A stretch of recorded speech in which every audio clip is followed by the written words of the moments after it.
যুক্তরাষ্ট্রের ক্যালিফোর্নিয়ার উত্তরাঞ্চলীয় স্টকটন শহরে এক শিশুর জন্মদিনের আনন্দঘন অনুষ্ঠান মুহূর্তেই পরিণত হয়েছে রক্তাক্ত বিভীষিকায়। শনিবার স্থানীয় সময় সন্ধ্যা ৬টার আগেই লুসিল এভিনিউর 1900 ব্লকের একটি পারিবারিক অনুষ্ঠানে ঢুকে এলোপাতাড়ি গুলি চালায় অজ্ঞাত বন্দুকধারী। মুহূর্তেই স্তব্ধ হয়ে যায় চারপাশ, ছড়িয়ে পড়ে মুমূর্ষ ব্যক্তির আর্তনাদ।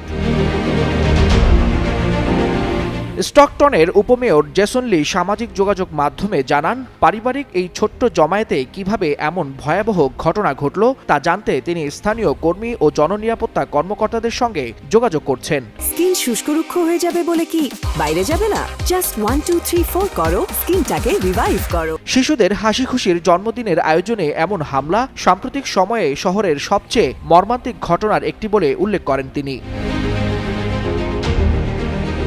সেন্ট জোয়াকিন কাউন্টি শেরিফের কার্যালয় জানায়, এখন পর্যন্ত 14 জনের মতো মানুষ গুলিবিদ্ধ হয়েছেন, যার মধ্যে 4 জন ঘটনাস্থলেই প্রাণ হারিয়েছেন। আহতদের মধ্যে কয়েকজনের অবস্থা আশঙ্কাজনক হওয়ায় নিহতের সংখ্যা আরও বাড়তে পারে বলে ধারণা করছে কর্তৃপক্ষ। পুলিশ বলছে, প্রাথমিক তদন্তে মনে হচ্ছে ঘটনাটি পূর্ব পরিকল্পিত, তবে হামলাকারী বা সম্ভাব্য উদ্দেশ্য সম্পর্কে এখনও কিছুই জানাতে পারেনি তারা। তদন্তকারীরা সম্ভাব্য সব দিক খতিয়ে দেখছেন। আনন্দের জন্মদিন এক রাতেই পরিণত হলো শোক ও আতঙ্কে। স্টকটনে এই মর্মান্তিক হামলা আবারও প্রশ্ন তুলেছে যুক্তরাষ্ট্রে বাড়তে থাকা বন্দুক সহিংসতা নিয়ে। ওয়ালিউল হাসানাত, যুগান্তর নিউজ।